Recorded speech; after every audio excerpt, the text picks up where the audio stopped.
pelo menos começar hoje, montar algumas coisas e talvez marcar uma call.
Sei lá. Vai dar lá?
Boa tarde, pessoal.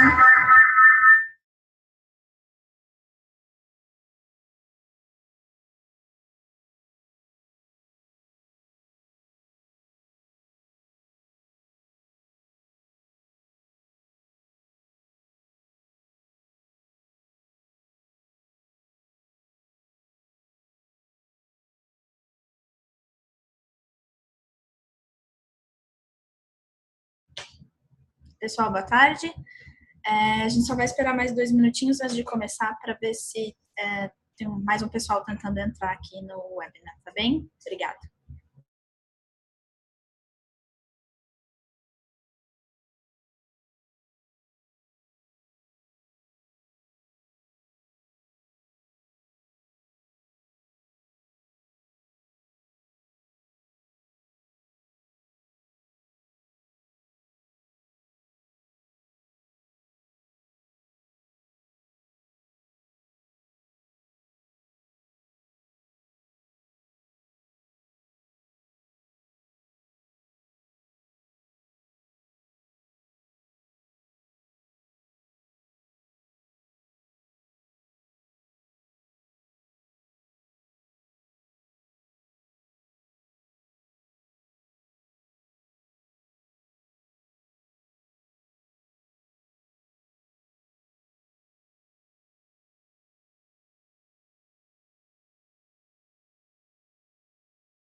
Boa tarde a todos e a todas. Meu nome é Elisa, eu trabalho na Rede Brasil do Pacto Global e hoje eu estou aqui representando a Secretaria da IEC, a Iniciativa Empresarial em Clima.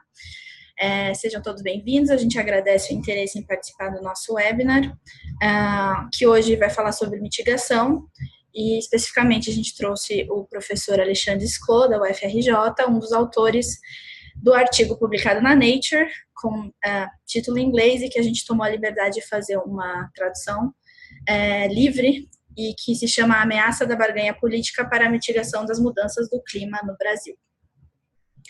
Antes de começar, eu só queria passar 2 recados de ordem geral. Vocês, participantes, podem fazer as perguntas via chat, e enquanto estiver rolando o webinar, a gente pede só gentilmente que vocês mantenham os microfones no mudo, tá bom? Para evitar qualquer interferência. Antes de começar, eu queria somente trazer algumas informações gerais da IEC, para quem ainda não conhece a nossa atuação. Aqui embaixo. Então, a IEC é a Iniciativa Empresarial em Clima. A nossa principal missão é otimizar a atuação do setor empresarial no fortalecimento da agenda da mudança do clima. Então, nossos objetivos é buscar sinergia e cooperação entre as instituições e mobilizar o setor empresarial, tanto na agenda nacional como internacional, para as ações de clima. Então, nós queremos promover o engajamento do setor privado, também com formuladores de políticas. Hoje, quem faz parte da IEC são essas instituições, então, temos o CDP, o CBEDS, o FGV-SES, o Instituto Ethos e a Rede Brasil do Pacto Global, como coordenação da IEC, e temos também 2 parceiros de comunicação, a Envolverde e Neomundo. Só para dar um overview do que aconteceu em 2018, aqui a gente se dividiu em duas principais frentes de atuação. Uma que é de precificação de carbono, então a gente tentou focar na capacitação de precificação de carbono. A gente teve o Fórum Latino-Americano de Precificação organizado pela FGV, mas que a IEC também ajudou no comitê de organização desse evento. E a gente teve a preparação e contribuição para a consulta pública do projeto PMR do Ministério da Fazenda de precificação de carbono. E para isso a gente promoveu uma série de webinars de precificação, dividido então em setores: agricultura, combustível, indústria e eletricidade. Esses webinars eles estão disponíveis no site, no YouTube, né, na página da FGV.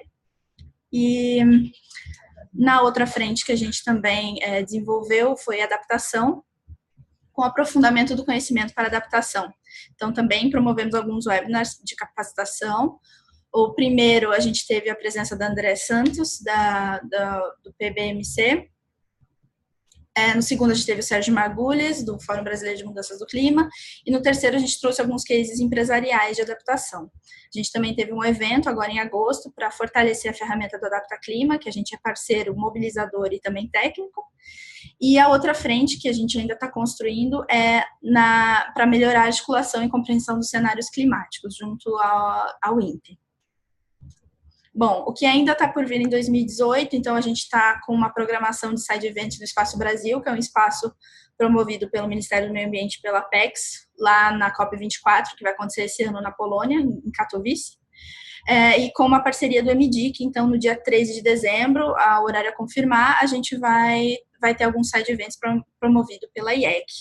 E temos também hoje a presença, então, do professor Alexandre, que tem um extenso currículo. Ele é professor associado do Programa de Planejamento Energético da COP, UFRJ, doutor pela COP, UFRJ, e engenheiro químico pela Escola de Química, UFRJ. Nos últimos 5 anos, ele ganhou por 2 vezes o prêmio Giulio Massarani, do Mérito Acadêmico, e também foi 3 vezes agraciado com o prêmio Vale CAPES, de orientações, dissertações ou teses na área de engenharia, com temas e mudanças do clima globais. Professor Alexandre, então agora a gente passa a palavra. Queria informar novamente aos participantes que ao final a gente vai ter uma sessão de perguntas e respostas e que essas perguntas podem ser enviadas via chat. Em nome da IEC, a gente agradece imensamente a disponibilidade, professor, e, enfim, passo a palavra. Obrigada. Bom, deixa eu fazer aqui um teste para ver se todos estão me escutando. Eu vou também ver se eu consigo passar aqui a apresentação. Laura, eu acho que você está no mudo. Todos conseguem me ouvir? Acho que não.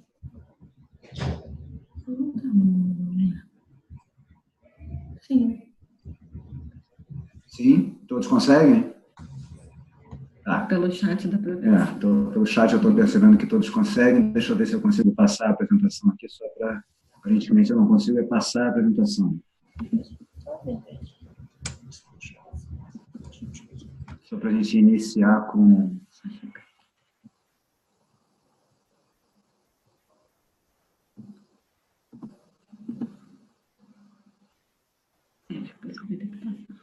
Então, eu vou ter que solicitar que a apresentação seja passada.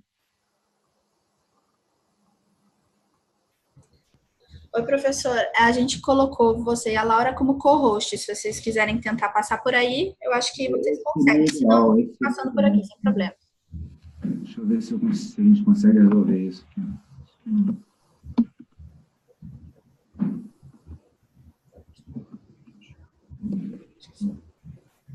Vocês estão me ouvindo? Sim. A não gente consegue conseguindo passar, acho que vai ter que ser não? por aí. Então tudo bem, eu passo por aqui. Podemos começar. Bom, então, na verdade, eu estava tentando fazer esse sistema de eu mesmo passar, porque seria o ideal, ter que interromper a conversa, a apresentação, pedindo para transmitir os slides. Mas tudo bem, vamos iniciar, então. Antes de tudo, deixa eu agradecer o convite e talvez fazer algumas observações. A gente vai apresentar um estudo que foi publicado na Nature, e eu vou fazer algumas observações sobre o motivo desse estudo, para a gente já entender o que ele nos entrega e o que ele não nos entrega. Então, primeiro ponto, nós não estamos aqui fazendo uma projeção, ninguém aqui está prevendo o que vai acontecer no Brasil, muito mais uma análise de cenários. E o que nós, normalmente, no mundo da engenharia, né, eu sou professor da Escola de Engenharia, no maior centro de engenharia da América Latina, que é a COP.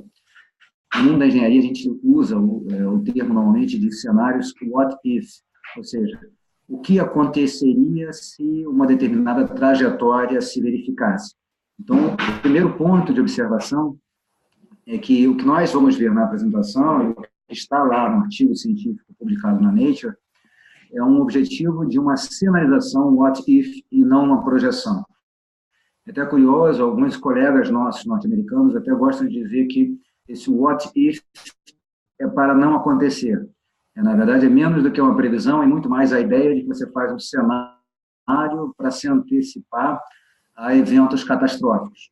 Então, a ideia do que a gente vai ver talvez vá um pouco por essa linha, não exatamente de um evento catastrófico, de um acidente, mas a ideia de olhar um cenário what if diante dos resultados que ele pode ter, sobretudo para setores de atividade econômica no Brasil. O segundo ponto importante também de a gente entender, nós vamos ver resultados de modelos matemáticos. Na verdade, a gente vai ver o resultado, sobretudo, de um modelo matemático que a gente desenvolve. Na verdade, dois modelos matemáticos, um modelo matemático espacialmente explícito, que é o modelo da UFMG, com foco no uso do solo. E nós vamos ver um resultado de um modelo matemático integrado, o uso do solo, energia, resíduos, indústria, que é um modelo desenvolvido na COP, lá no meu centro de pesquisa na COP. Talvez seja um modelo de otimização mais detalhado de sistema energético nacional que hoje está sendo aplicado em estudos considerados pelo IPCC. E a gente vai tangenciar alguns resultados de modelos globais de otimização, entre os quais o modelo também da COP. Então, a gente vai ver resultados de modelos matemáticos e esses resultados a gente tem que olhar com certa cautela. O modelo, novamente, ele não é um oráculo, ele não é uma profetisa. O que ele nos ajuda é tentar organizar resultados dentro de uma racionalidade técnico-econômica. Então, ele nos apoia, porque cada um de nós vai ter o seu viés, tanto cultural quanto um viés de conhecimento. Há engenheiros que preferem processos bioquímicos, há engenheiros que preferem processos termoquímicos. Então, qualquer que seja o resultado do modelo, ele nos ajuda a, talvez, controlar os nossos sentimentos e vontades e nos esclarece sobre determinadas possibilidades de futuro. Então, só a gente tentar ter clareza sobre o que nós vamos ver. Um último ponto, o porquê desse paper, o porquê desse estudo. Nosso modelo é um modelo de otimização técnico-econômica, e a gente vem utilizando ele em estudos científicos internacionais, em consórcios mundiais de pesquisadores que apoiam o IPCC, e, de certa maneira, os nossos resultados eles vêm se desviando da realidade. Então, nós começamos a nos perguntar o porquê de os nossos resultados se desviarem da realidade, e esse estudo que nós vamos ver é um dos estudos que tenta explorar, digamos, uma trajetória subótima, uma trajetória que não seria explicada por um viés tecnológico e econômico, mas por outros vieses de decisões da sociedade que a gente pode entender que podem ser meritórias, mas não pelo lado técnico-econômico, uma decisão subótima pelo lado técnico-econômico. Então, é isso que a gente vai tentar olhar na apresentação de hoje. Pode passar o slide, Elisa?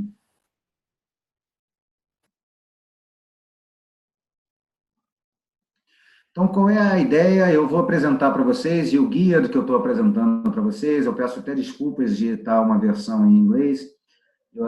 Essa apresentação que eu fiz, estou fazendo para vocês, eu fiz também no Instituto Brasileiro de Petróleo, fiz também lá na ABIQUIM, na Associação Brasileira de Indústria Química, e, de certa maneira, a gente seguiu pelo guia do material suplementar do artigo científico da Nature. Então, é bem a estrutura desse material suplementar. O que está por trás desse estudo? Nós verificamos que houve uma mudança da tendência de controle do desmatamento no Brasil nos últimos 2, 3 anos.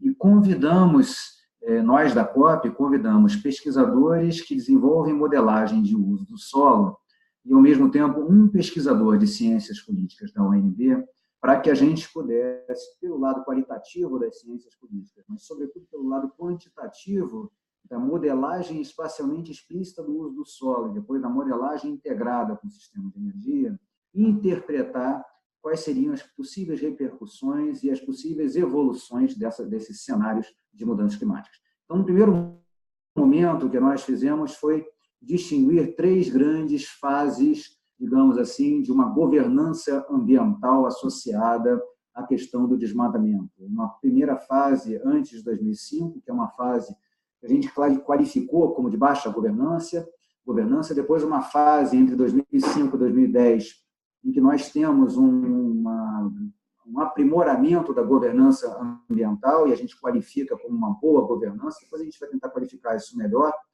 E, finalmente, de 2011 a 2017, uma fase meio híbrida, em que a gente tem desenvolvimento legal, a gente tem um desenvolvimento do aparato legal para o controle do desmatamento, mas, ao mesmo tempo, alguns sinais híbridos ou contraditórios em relação a esse aparato legal, o que leva a uma condição de governança intermediária. Pode avançar, Elisa?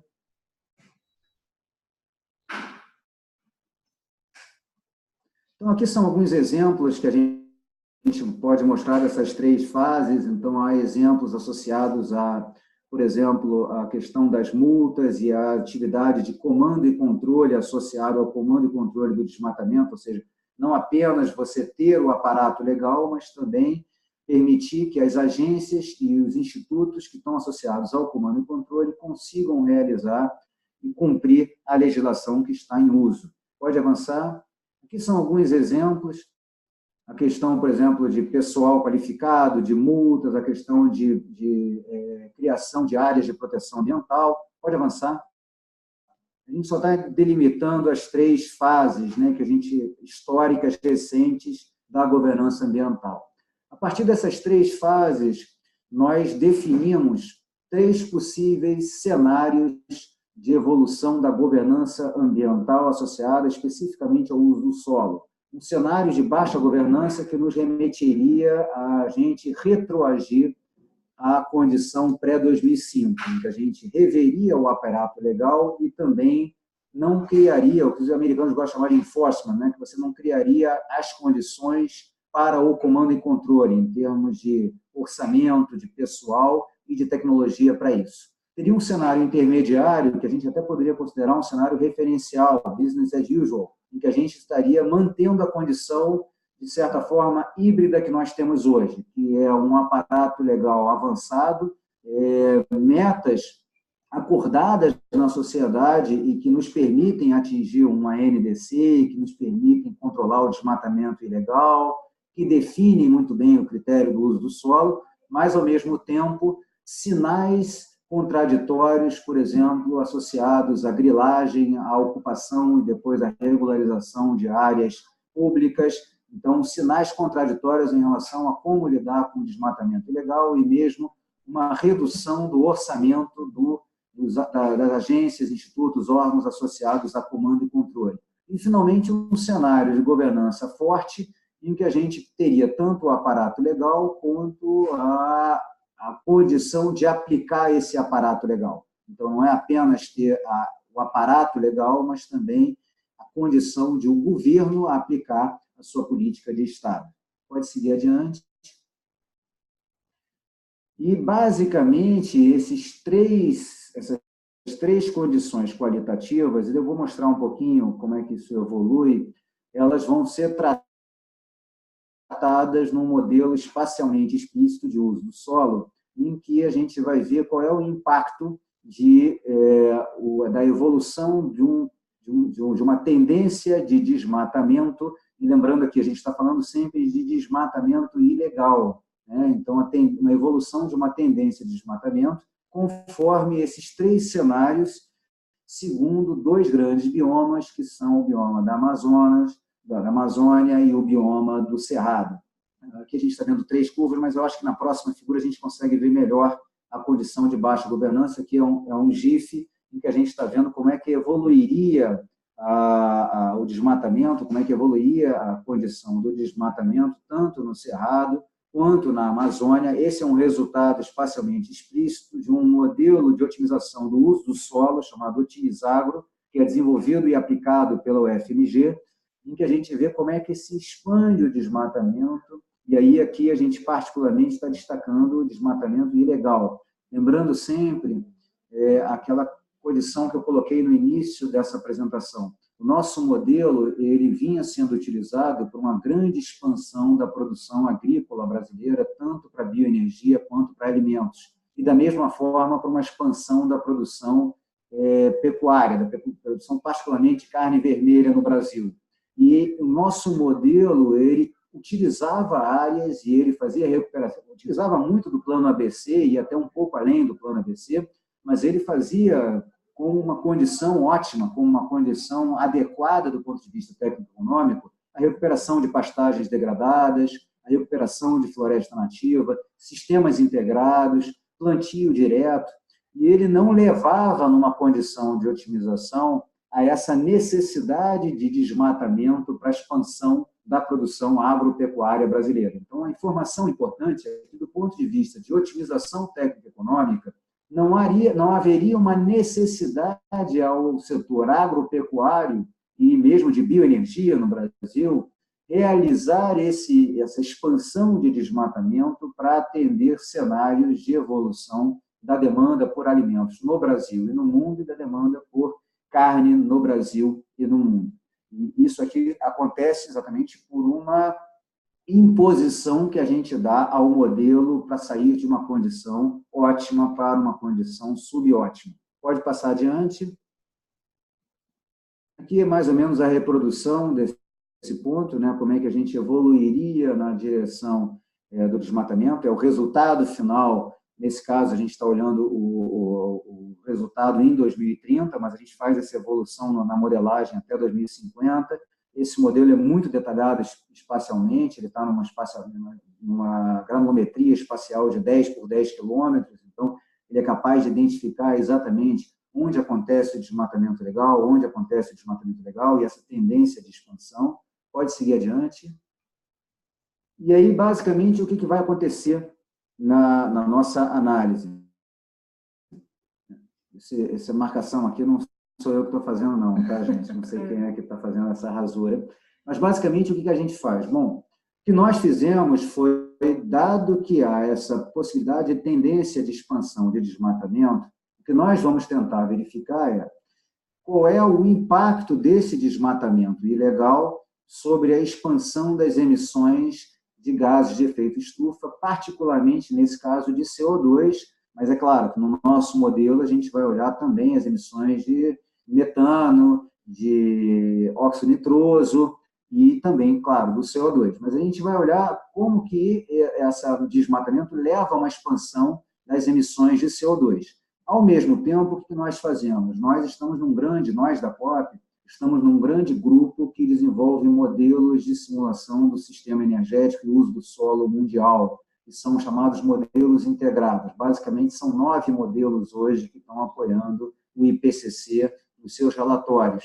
8 modelos acima, a gente costuma brincar com isso, né? São 8 modelos que estão acima da linha do Equador, e o único modelo que é rodado global, mundial, é o modelo que a COP desenvolveu. Então, o Brasil, nesse em particular, a área científica do Brasil, mas que pode apoiar o setor empresarial, e é por isso que a gente tem tentado desenvolver e apresentar isso para o IBP, para a Biquim, para diferentes atores. O Brasil ele detém hoje uma capacidade de diálogo em termos de simulação e de modelagem única. Não há isso na China, não há isso na Índia, não há isso em países como a África do Sul, e na verdade, nós estamos hoje capacitando a Argentina, o Equador, a desenvolver os seus modelos de otimização.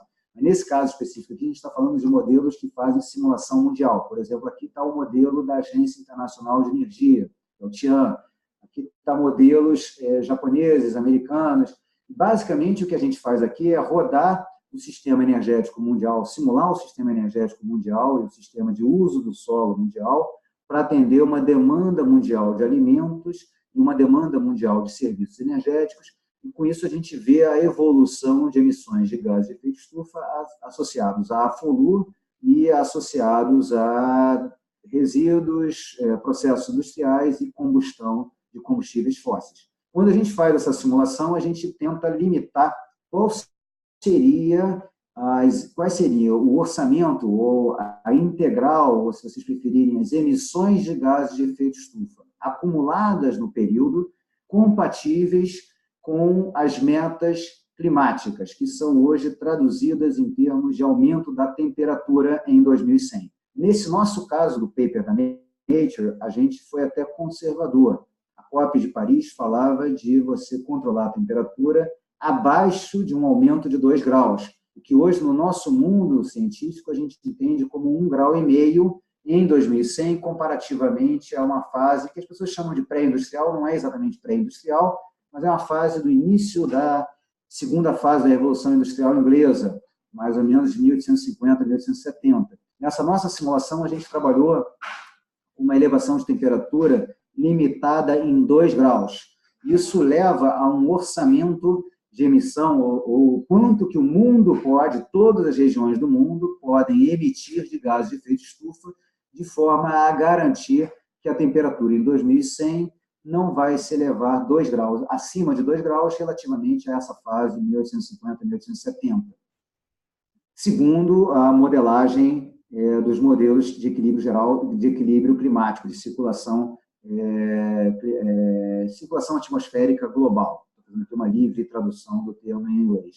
Quando a gente faz essa simulação, a gente vai encontrar tanto um orçamento mundial quanto por regiões. E no nosso caso, a gente está vendo aqui nessa tabela diferentes valores que seriam alocáveis ao Brasil, e a gente faz aqui um corte no período 2010 a 2050. O nosso modelo da COP é esse chamado aqui COF. É um acronismo que a gente achou para lembrar o Brasil, café, mas que tem aqui um nome, eu já não me lembro mais. E por trás desse modelo, que é o modelo de otimização, a gente vai encontrar tanto que o Brasil pode emitir se o mundo quiser atender esse compromisso de 2 graus. Nesse caso, a gente está falando aqui em torno de 24 bilhões de toneladas de CO2 entre 2010 e 2050. Então, lembrando que parte desse nosso orçamento, desse nosso compromisso, a gente já usou na medida em que a gente está olhando agora o ano de 2018. Pode seguir adiante.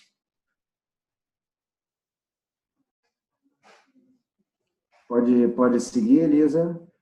Então, basicamente, o que a gente tem? Nós temos um orçamento total de em torno de 24, e a gente tem o tanto de desmatamento que acontece, o tanto de emissão que acontece em função do desmatamento, conforme os 3 cenários que nós indicamos no início dessa apresentação.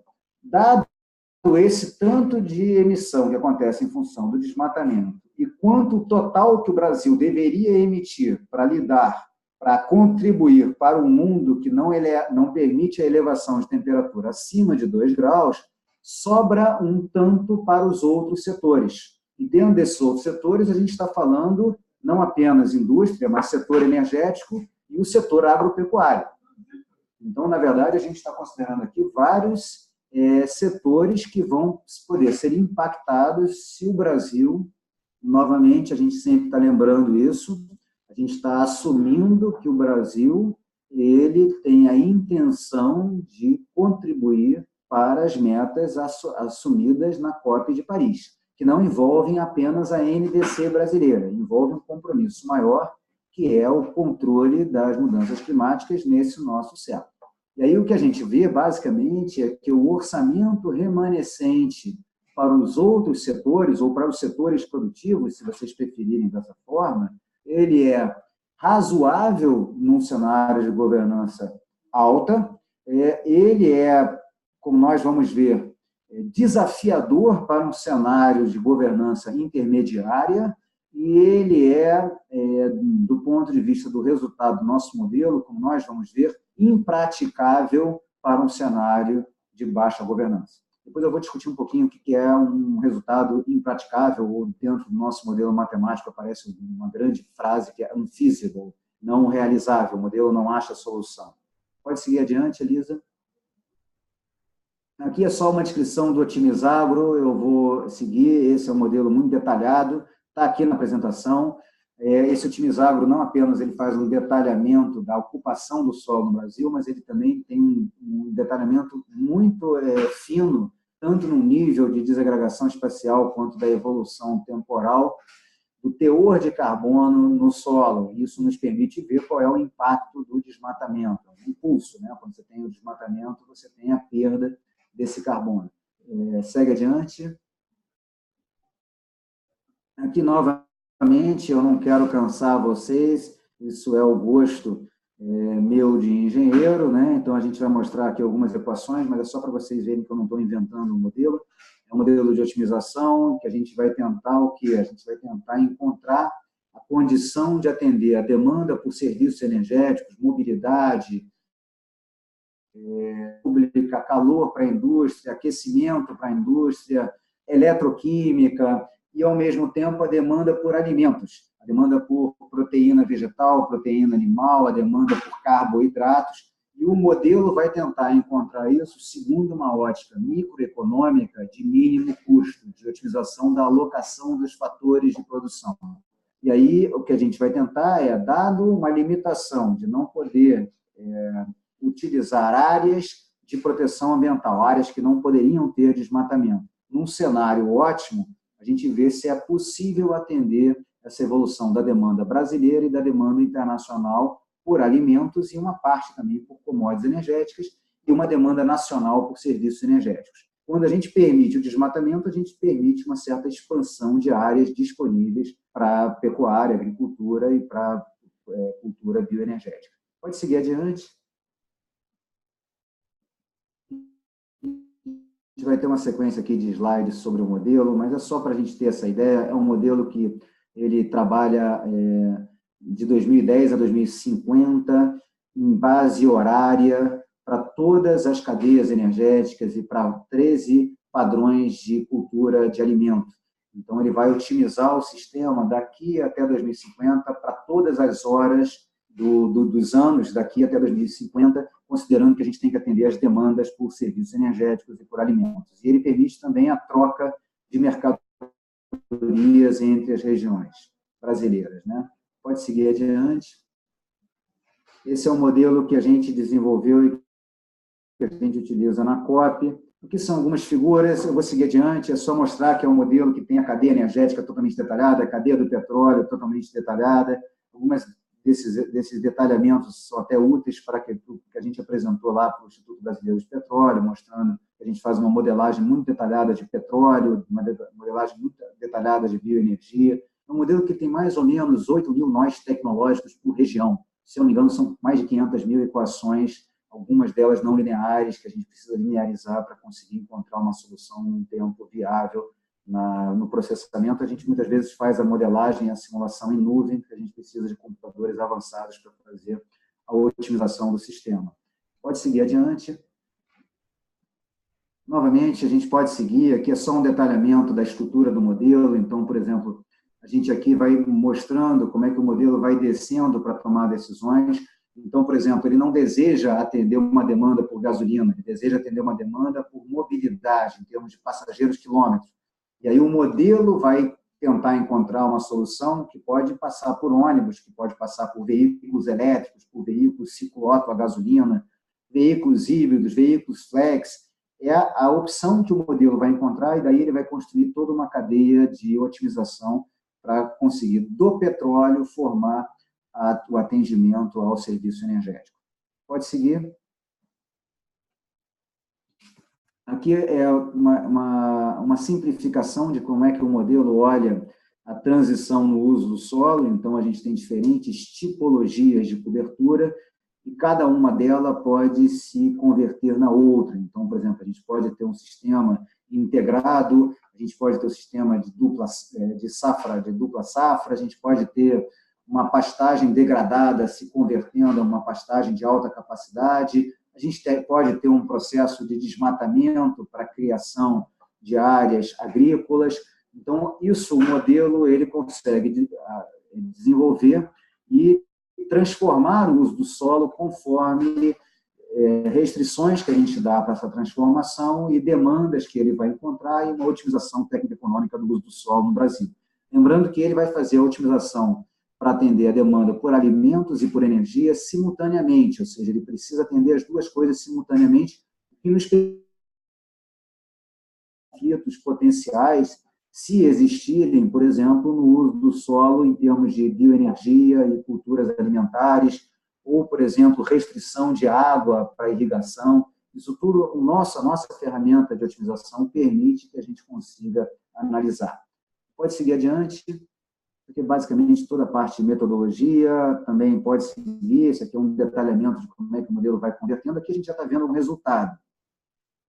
Nesse caso, o que a gente está percebendo é o seguinte: primeiro, o custo relativo, quando aquele WEH é o cenário de baixa governança, né, do inglês weak. O IEH é o cenário de governança intermediária, aquela condição híbrida em que a lei existe, mas a condição do governo digamos assim, de enforcement, né, de garantir o cumprimento dessa lei através de comando e controle, e mesmo os sinais que o governo dá aos agentes privados são sinais contraditórios. E o SEH é o strong, em que você tem tanto o aparato legal atual quanto a condição de governo aplicar esse aparato legal. O que a gente vê, basicamente, nesse caso, é que, num cenário de baixa governança, o nosso modelo não acha solução para essa inequação de restrição de emissões. Eu sempre comentei isso com os meus coordenados lá no meu laboratório. Na verdade, há sempre uma solução para o futuro.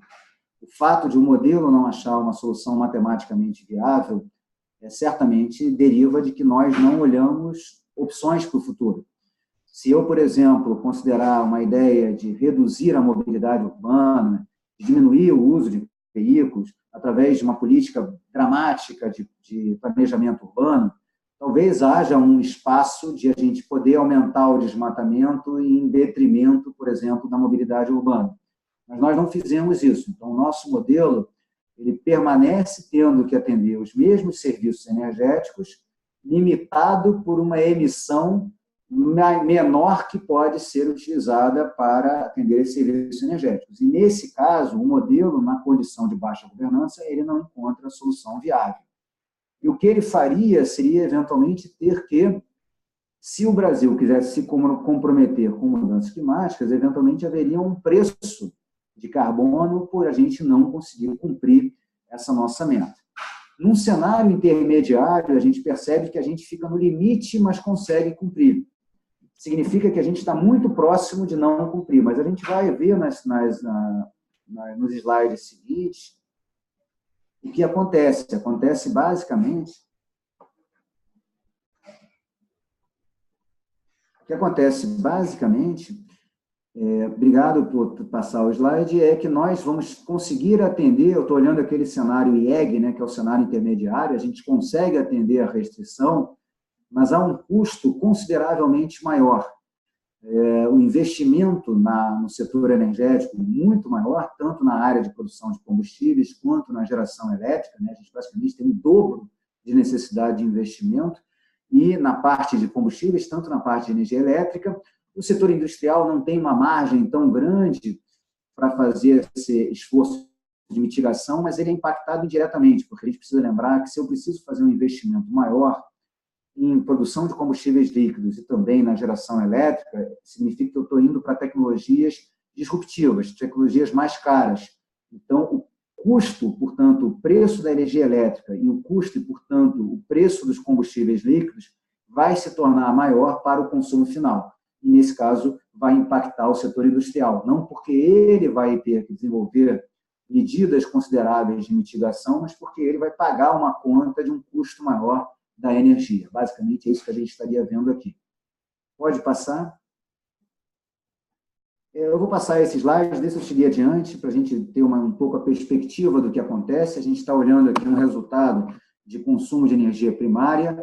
Basicamente, o que a gente está vendo nos resultados setoriais é que, quando a gente tem um cenário de governança mais forte, a gente não precisa fazer uma transição energética tão drástica quanto a gente precisaria fazer quando a gente aumenta o desmatamento no Brasil.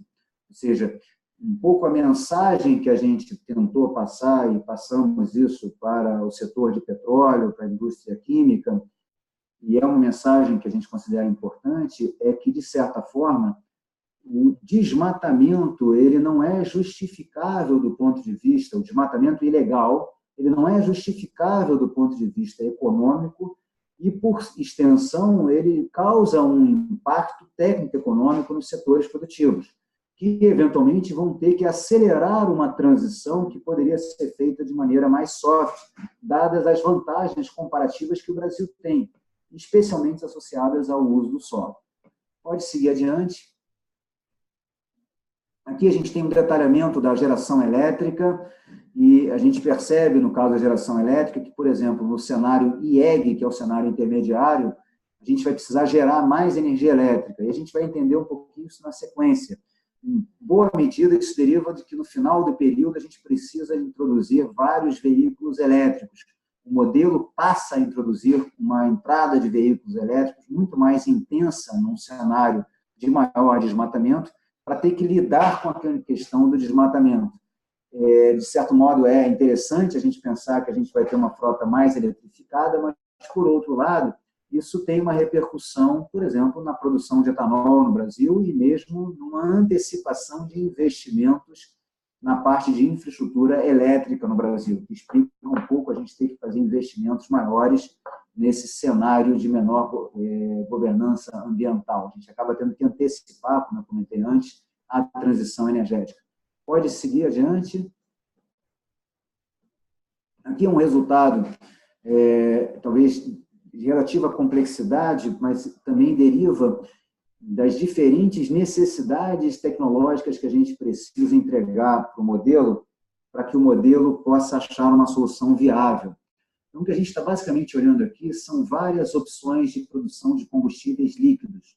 Algumas delas eu reconheço que são muito do nosso mundo da engenharia.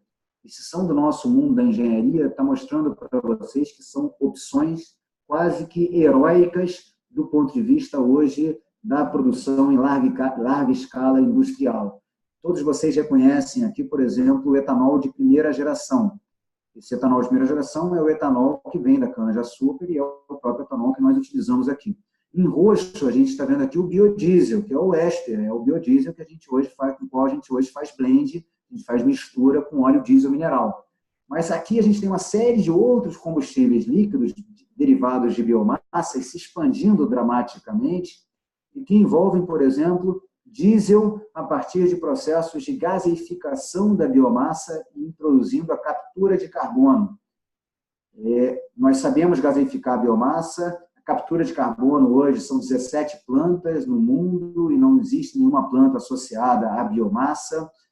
E, portanto, a gente está falando de tecnologias que existem, mas não existem mobilizadas na escala e na demanda requerida para lidar com essa diminuição, digamos assim, do orçamento disponível para os setores produtivos. A gente vê outras opções aqui também bastante disruptivas, por exemplo, a produção de bioquerosene de aviação. Está dentro do universo de possibilidades e dentro da pesquisa. Hoje já existe o uso de bioquerosene de aviação na frota, por exemplo, da aviação militar norte-americana. Existem projetos piloto, né? A Azul viajou com bioquerosene de aviação, mas a gente está falando de piloto e não na escala do resultado desse modelo já para 2030. O que a gente estaria vendo aqui é como se o Brasil, ao permitir um maior desmatamento ilegal, no momento em que ele tiver que dar uma reguinada, um redirecionamento para lidar com o problema das mudanças climáticas e com o seu compromisso mundial em relação às mudanças climáticas, ele acaba tendo que fazer uso antecipado de determinadas tecnologias para as quais ele poderia ter um maior tempo de adaptação. E é claro que isso leva a impactos sobre a necessidade de investimento. Pode seguir adiante. Esse resultado aqui, eu quis, inclusive, destacá-lo fortemente quando eu fiz a apresentação ao IBP, porque é um resultado particularmente interessante quando a gente pensa esse problema da transição energética, né? Quando eu olho aqui, por exemplo, o resultado do cenário de alta governança ambiental, que é o cenário SEG, é aquele cenário em que a gente não expande o legais. Nesse cenário, se vocês perceberem, a gente segue até 2050 com um razoável uso de gasolina e etanol e, ao mesmo tempo, com uma demanda por diesel de origem mineral. Isso significa o seguinte, que a gente acaba tendo mais espaço o setor de combustíveis fósseis se adaptar no Brasil à transição energética. Não é que eu estou dizendo para vocês que eu acho bom ou não bom a demanda e o consumo por gasolina. Eu não estou entrando nesse mérito, não tem aqui um juízo de valor. O que a gente percebe é, havendo mais espaço para que o Brasil possa emitir gases de efeito estufa nos setores produtivos, a transição da infraestrutura energética no Brasil pode ser mais evolutiva, pode ser mais gradual. Quando a gente vai olhando os outros cenários, o que a gente percebe é que já em 2020, e por extensão em 2030, em 2040, a gente vê uma introdução de eletrificação em grande escala na frota de veículos leves no Brasil. E isso explica por que a geração elétrica precisa aumentar e por que investimentos, por exemplo, na distribuição, em transformadores, na rede de transporte de energia elétrica, a baixa, média e alta tensão, precisam ser realizados para acomodar essa expansão da eletrificação no transporte. Novamente, não há aqui um julgamento de mérito, não é algo ruim que a gente progressivamente evolua para uma eletrificação nos transportes, até do ponto de vista de poluição ambiental local, poluição nas cidades. Mas quando a gente vê, por exemplo, o resultado do cenário de alta governança no uso do solo, a gente vê ligeiramente um crescimento da frota de veículos elétricos e uma presença muito grande ainda do etanol e também da gasolina, o que, por exemplo, é coerente com o RenovaBio. Quando a gente olha a condição de uma hora de desmatamento, a gente vê que o espaço do etanol cai bastante, o que seria, digamos assim, de certa forma, incoerente com o RenovaBio, mas a gente até se questionaria, né, por que um país que expande o seu desmatamento em áreas ilegais, por diferentes motivos, tem uma justificativa de aumentar de mudanças climáticas globais. Então, há um impacto importante, não apenas no custo da energia para a indústria, não apenas na necessidade de investimento para a infraestrutura energética acomodar uma transição antecipada, uma transição energética antecipada, mas também um impacto importante na mudança da matriz energética brasileira, na medida em que você precisa introduzir tecnologias disruptivas para lidar com uma menor emissão de gases de efeito estufa. Esse é um resultado importante que a gente tem dessa modelagem. Novamente, não é uma previsão, a gente pode aqui olhar um cenário contrafactual em que a gente diz, olha, o Brasil ele não vai contribuir, o Brasil não vai entrar nesse grande acordo mundial para contribuir com mudanças climáticas. Nós questionamos se a questão das mudanças climáticas é importante ou não. Nós não estamos aqui fazendo um julgamento de valor desta questão. Na verdade, nós, na COP, lá na Escola de Engenharia, a gente também hoje começa a analisar um outro lado dessa questão, que é o impacto do ponto de vista do clima, ou seja, digamos que o mundo não consiga atender às metas climáticas.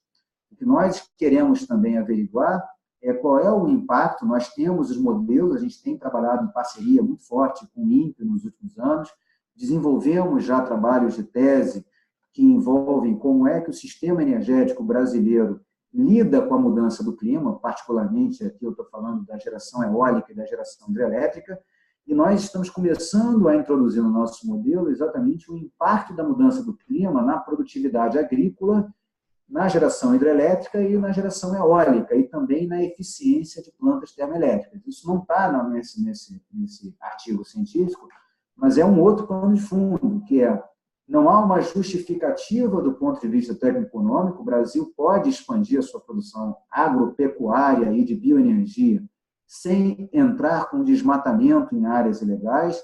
Em grande medida, o modelo Otimizagro não é o nosso modelo, é o modelo da UFMG, onde, inclusive, é um modelo desenvolvido por especialistas em uso do solo. Ele indicou uma evolução do desmatamento ilegal muito associado à especulação fundiária. Então, na verdade, digamos assim, não é algo explicável do ponto de vista dos setores produtivos, econômicos do Brasil, seja do lado agropecuário, seja do lado industrial.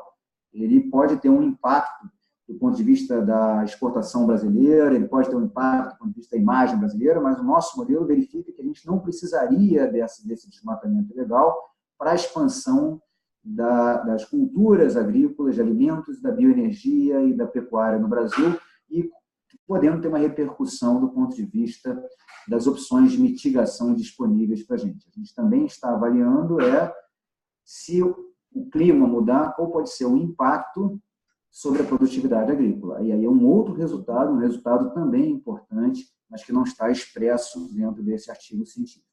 Pode passar. Aqui é uma tradução de talvez a tecnologia mais disruptiva que a gente poderia mencionar, que é a necessidade de introdução de captura de carbono nas cadeias de bioenergia, na conversão da bioenergia. Então, o que a gente verifica aqui é uma necessidade dramática de que a gente chama emissões negativas, ou seja, dado que a gente passa a ter emissões positivas pelo lado do desmatamento, eu preciso, no uso do solo, ter opções de emissões negativas, ou seja, introduzir a bioenergia e depois, ao mesmo tempo, dada a conversão dessa bioenergia em CO2, capturar o CO2. Pode passar adiante, a gente já está concluindo. Aqui eu vou seguir, pode passar adiante para a gente ter tempo para as perguntas. Então, basicamente, era isso que eu queria passar para vocês. A ideia é relativamente simples, né, gente? E, na verdade, talvez a nossa contribuição aqui seja muito mais de quantificação.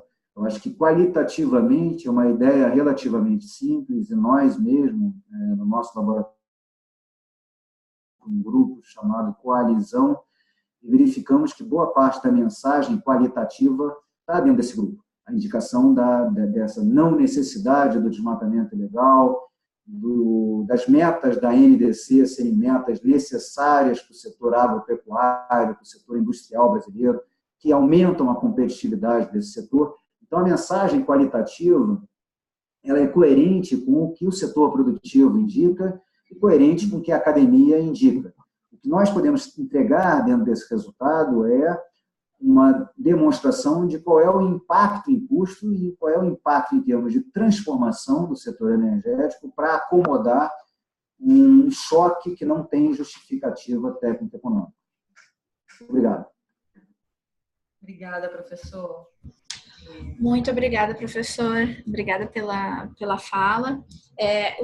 Laura, você tem alguma pergunta para fazer? Ou senão eu posso partir para as perguntas do chat? Não, acho que a gente pode partir para o que o pessoal está perguntando e depois a gente faz um encerramento. Tá bem. Então, a primeira pergunta que eu recebi aqui é do Lucas Ribeiro, nosso colega de IEC. Ele perguntou: quando falamos de eletrificação do transporte, é considerado também o transporte ferroviário? Nesse caso, a necessidade de implantação de infraestrutura, ferrovias, também é levada em conta? Então, novamente, né, eu fiz o destaque em função do tempo, até não tive como detalhar. O nosso modelo é extremamente detalhado nas opções de transporte de carga e transporte de passageiro. Então, uma parte importante do que a gente está chamando aqui de investimento na infraestrutura energética está associada à expansão da malha ferroviária. Então, a gente tem tanto investimento para eletrificação na parte de veículos leves, quanto investimento na malha ferroviária. O que o nosso modelo matemático não tem explícito é a eletrificação na parte de caminhões, ou seja, a possibilidade de você ter uma estrutura viária que permita, por exemplo, veículos rodoviários de carga eletrificados. Nós temos toda uma possibilidade de expansão da malha ferroviária e, eventualmente, caminhões a hidrogênio, trabalhando com pilha a combustível. Então, nossa modelagem considera, sim, a expansão da malha ferroviária e o resultado é uma antecipação, sempre lembrando que o que acontece no modelo é quando você aumenta as emissões de desmatamento, é uma antecipação de investimento. Obrigada, professor. Deixa eu dar mais uma olhadinha. Alô? A gente tem uma pergunta do Fernando Marques aqui. Beleza. Você consegue ler aí, Laura? Isso. Por favor. Bom, novamente, Fernando, obrigado pela tua pergunta, extremamente pertinente e, claro, deriva um pouco do fato de que nós temos um tempo limitado, né? Então, a gente tem uma modelagem muito detalhada que a gente chama de modelagem bottom-up. Talvez seja o único grupo aqui no Brasil que tenha essa modelagem, curiosamente, fora da Petrobras, e, curiosamente, a gente verifica essa modelagem também no College of London, que é uma modelagem campo a campo de produção de óleo e gás no Brasil.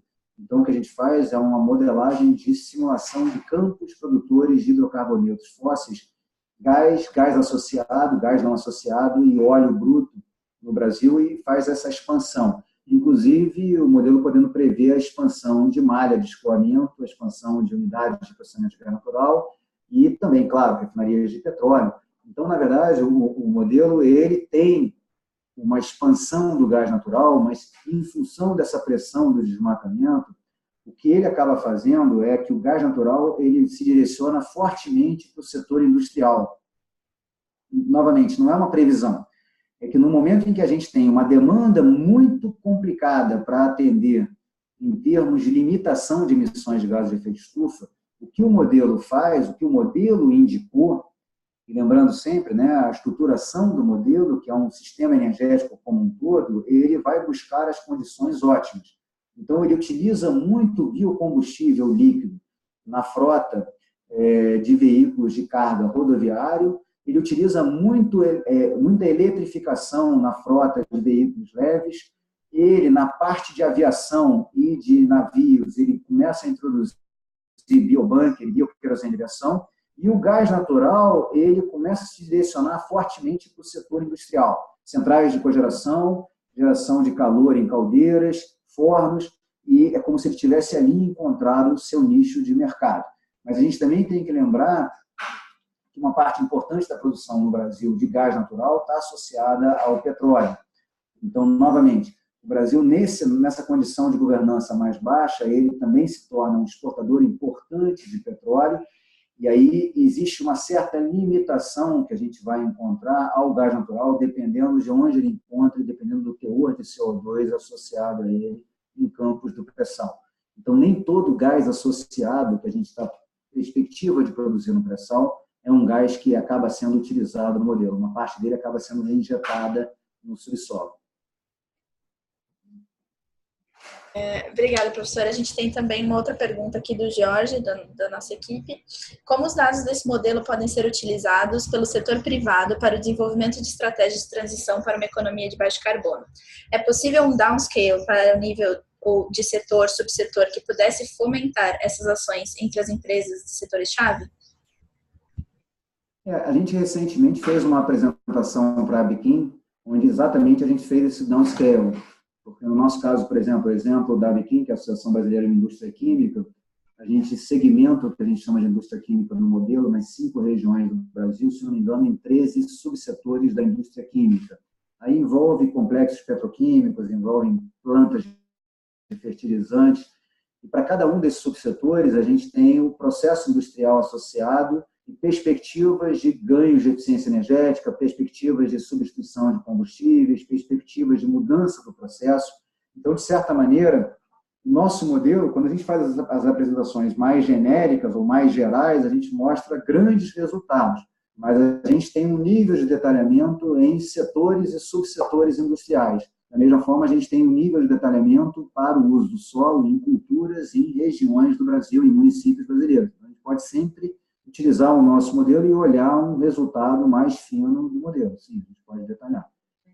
Tem mais uma pergunta aqui no chat, que é da Lívia Correia. Dado o cenário político que está se construindo, como os setores produtivos deverão se comprometer para não caminhar o avanço do desmatamento? Eu acho que essa pergunta é mais para vocês e para o CEBEDES e menos para nós, né? Então, assim, lembrando que nós somos da Escola de Engenharia, um centro de pesquisa hoje reconhecidos internacionalmente, exatamente pela capacidade de desenvolver essa modelagem de uso do solo, modelagem de energia, análise de processos, otimização de sistemas de refino, de sistemas de operação do setor elétrico. Evidentemente, cada um de nós, dentro do laboratório, tem a sua perspectiva e, como eu disse para vocês, também os seus desejos e, de alguma forma, todos nós temos o interesse de um futuro mais sustentável, um futuro tecnologicamente e socialmente melhor. O Brasil é um dos papéis da engenharia é exatamente esse compromisso sociotecnológico ambiental. Mas como os setores produtivos devem fazer, eu acho que é uma questão que os setores produtivos devem se colocar em termos da sua competitividade. E aí passa muito mais pelos setores, ou seja, o que nós verificamos, o que a gente pode entregar a esses setores como academia é, o Brasil hoje tem uma base instalada no Instituto Nacional de Pesquisas Espaciais, o INPE, na Embrapa, na COP e na UFMG, só para citar alguns centros, que é reconhecida internacionalmente em termos de estudos científicos associados a sistema energético e mudança do clima. Na verdade, vários desses grupos têm autores líderes no IPCC e têm os seus modelos reconhecidos na comunidade científica internacional em centros de excelência de ponta. Eu hoje tenho alunos meus no IFP, no Imperial College, no IFP, o Instituto Francês do Petróleo, no IASA, lá em Viena, e todos eles desenvolvendo trabalhos de ponta em parceria, nunca numa hierarquia de receber informação. E, na verdade, na parte de uso do solo, na modelagem do uso do solo, na verdade, nós acabamos até desenvolvendo uma estrutura de modelagem que a gente está exportando para esses centros de excelência. Então, existe um primeiro aspecto que é o setor produtivo, ele pode se beneficiar de uma base instalada de conhecimento, de capacitação científica. E, ao mesmo tempo, ele é, digamos assim, tanto um beneficiário, como ele deve ser um ente que deve, de alguma forma, defender qualitativamente. Aqui a gente não está falando de fundos, nem bolsa, não é investimento no setor produtivo, mas ele deve reconhecer essa importância, né? Existe uma base científica no Brasil que não pode se perder, e que muito facilmente pode se perder. Então, acho que esse é um ponto importante.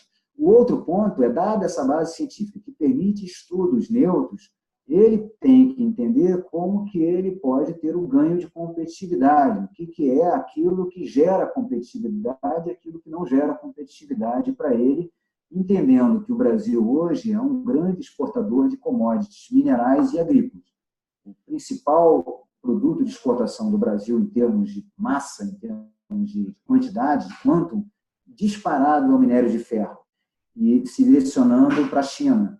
Nós hoje estamos fazendo na COP, no nosso grupo de pesquisa, e ontem, inclusive, eu estava terminando essa apresentação, a gente vai fazer uma apresentação na semana que vem em Genebra, na UNCTAD, para mostrar como é que pode impactar a competitividade da exportação de minério de ferro do Brasil, uma meta da IMO, do Organismo Marítimo Internacional, associada às emissões de bunker marítimo.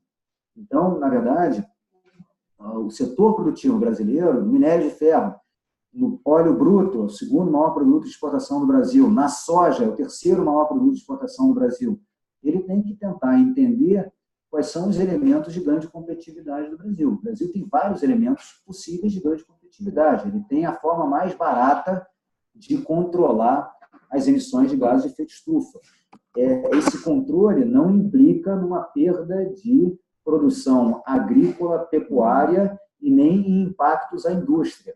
Então, ele tem uma forma barata que não implica em sobrecustos consideráveis ou sobrecustos, de fato, ao setor produtivo.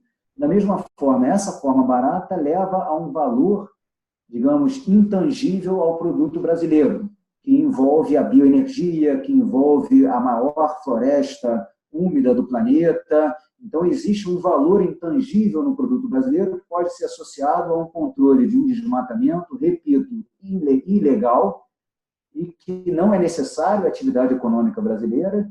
Então, de certa forma, acho que o setor produtivo brasileiro tem que lidar com esses elementos na equação. E ele tem que lidar, como eu disse, com nossa contribuição para mostrar se esses elementos saírem da equação, qual poderá ser o peso sobre ele. Como que esse setor pode ser, ter que absorver um peso que não seria natural e, de certa maneira, que não seria necessário, dado que, inclusive, o Brasil hoje tem um aparato legal que envolve não realizar esse desmatamento legal. Ou seja, o Brasil ele conseguiu construir, nos últimos 10 anos, um compromisso muito forte entre o setor produtivo e ONGs e o setor da sociedade para construir um aparato legal coerente com a NDC, coerente com o plano ABC e que torna o Brasil capaz de trilhar um caminho, digamos, muito menos difícil do que um caminho da China, que tem hoje uma boa parte da sua geração elétrica a carvão, o caminho norte-americano, que tem uma parte importante da sua geração elétrica a carvão, outra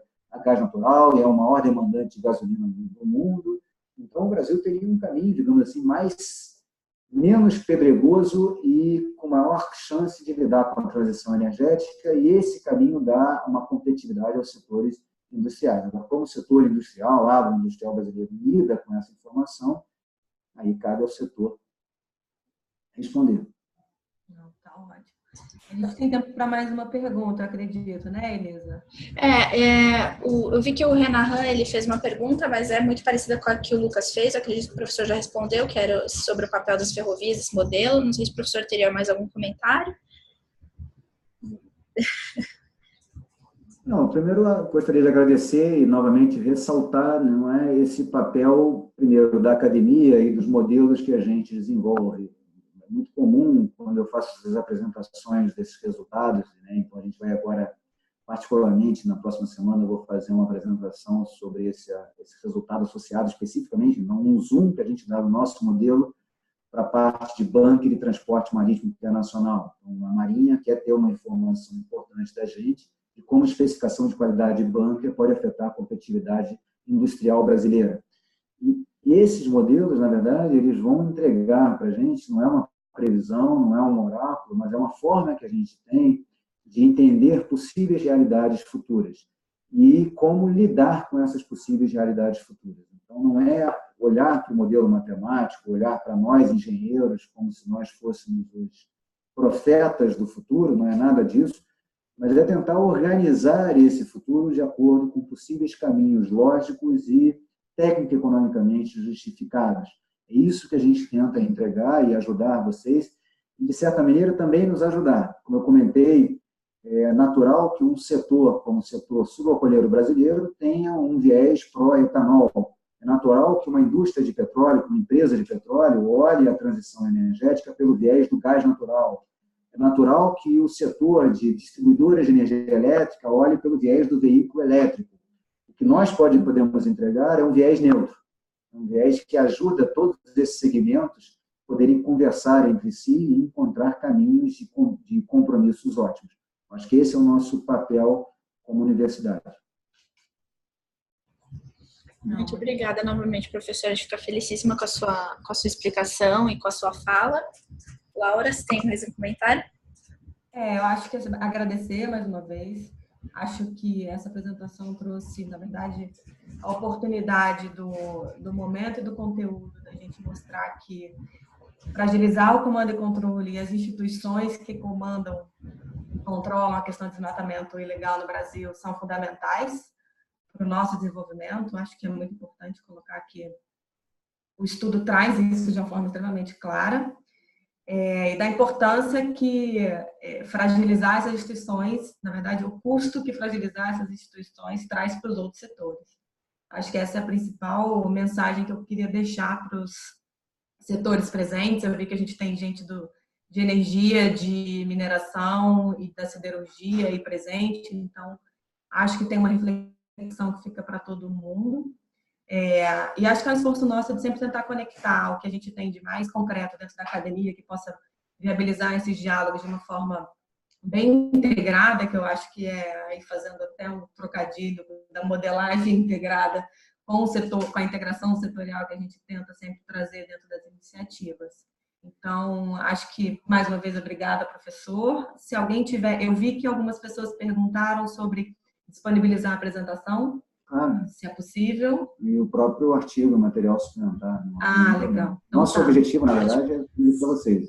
Legal o que vocês quiserem. É como a gente tem feito. Não é à toa que a gente vai ter agora uma reunião com a Marinha para ajudar a Marinha. Já tivemos outras reuniões com a IDP, com a Biquim, para mostrar que existe uma base instalada de conhecimento no Brasil para apoiar o Brasil numa trajetória de futuro sustentável. Tá bom. Então, para os interessados, a gente vai disponibilizar tanto a apresentação quanto o material suplementar. Isso, desculpa, Laura. Falhou aqui, eu não vi o que você estava falando. Pode terminar. Não, era só para finalizar que sim, o artigo e a apresentação estarão disponíveis para as pessoas e empresas interessadas Acho que a gente caminha para os inscritos, certo? Certo, isso que eu ia pontuar. Quem fez a inscrição, eu vou mandar via e-mail para esse e-mail. E quem não se inscreveu, por favor, só deixe, e tiver interesse em receber esse material, por favor, deixa no chat também seu e-mail de contato para a gente enviar. Só para finalizar, então, eu queria deixar aí um heads up para todo mundo que tem interesse, provavelmente no final do mês agora, a data a definir, mas a gente está olhando para o dia 30 de novembro, a gente deve ter também um webinar que vai ser um pouco a continuação desse, né, sobre o novo relatório do IPCC, então a gente quer deixar aí vocês atentos às nossas notificações, enquanto IEC, enquanto todas as instituições envolvidas, que a gente vai estar divulgando esse webinar e também comentando um pouco do que a gente vai fazer agora lá na Polônia durante a COP24. Tá bem? Agradeço. Muito obrigada novamente, professora, em nome de toda a IEC, e a gente fica à disposição. Obrigada. Obrigada a todos os participantes. Até a próxima.